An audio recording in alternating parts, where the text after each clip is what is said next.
నూనె వేసుకుందాం కొంచెం. స్టఫింగ్ కోసం కాబట్టి నూనె ఎక్కువ వేసుకోవాల్సిన నేను 2 టేబుల్ స్పూన్స్ వేసుకున్నాను. నూనె కాగిన తర్వాత మనం ముందు పచ్చిమిర్చిని ఉల్లిపాయ వేపుకుందాము. మరీ అంత బాగా వేగ అవసరం లేదు, నార్మల్గా వేగితే చాలు. ఉల్లిపాయ పచ్చిమిరపకాయ వేగిపోయింది కదా. ఇప్పుడు ఉల్లిపాయ ముక్కలు వేసుకుని కొంచెం వేయించుకోవాలి.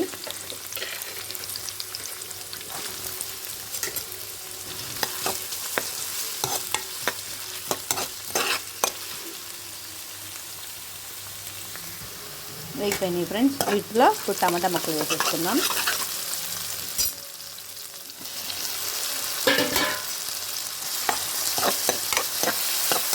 వేగిన తర్వాత కొంచెం గరం మసాలా, అలాగే ధనియా మసాలా, చాట్ మసాలా ఉంటే అవన్నీ వేసేసుకోండి. కొంచెం వేగినప్పుడు కొంచెం సాల్ట్ వేసుకుందాం మనం. కొంచెం వేగనండి. ఇదిగోండి, ఇది కూడా వేగిపోయింది. దీంట్లో ఇప్పుడు కొంచెం సాల్ట్ మసాలా వేసేసుకున్నాము. మనం వేగేటప్పటికి మనం బ్రెడ్ ఉంది కదా, బ్రెడ్ని పక్కన సైడ్స్ తీసేసి పక్కన పెట్టుకోండి ఫ్రెండ్స్. ఫస్ట్ కొంచెం సాల్ట్, టేస్ట్కి సరిపడంత, స్టఫింగ్కి సరిపడంత సాల్ట్ వేసుకోవాలి మనం. వేసుకున్నాం కదా. ఇప్పుడు కొంచెం కారం, అలాగే గరం మసాలా అలాంటివి వేసుకుందాం. టేస్ట్కి సరిపడంత కారం. ఎగ్ వేసుకుంటాం కదా, కారం పడుతుంది ఫ్రెండ్స్, నీచు వాసన పోవడానికి, లేకపోతే పోయి.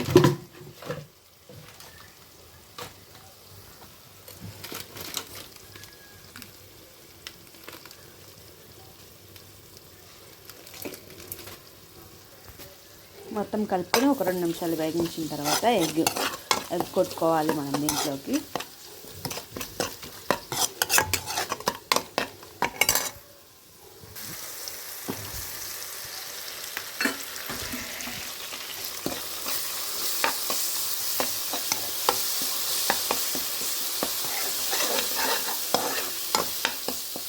ఇదే ఫ్రెండ్స్ స్టఫింగ్. కావంటే ఇంకో ఎగ్ వేసుకుంటే వేసుకోండి ఫ్రెండ్స్, మీకు కావాలంటే.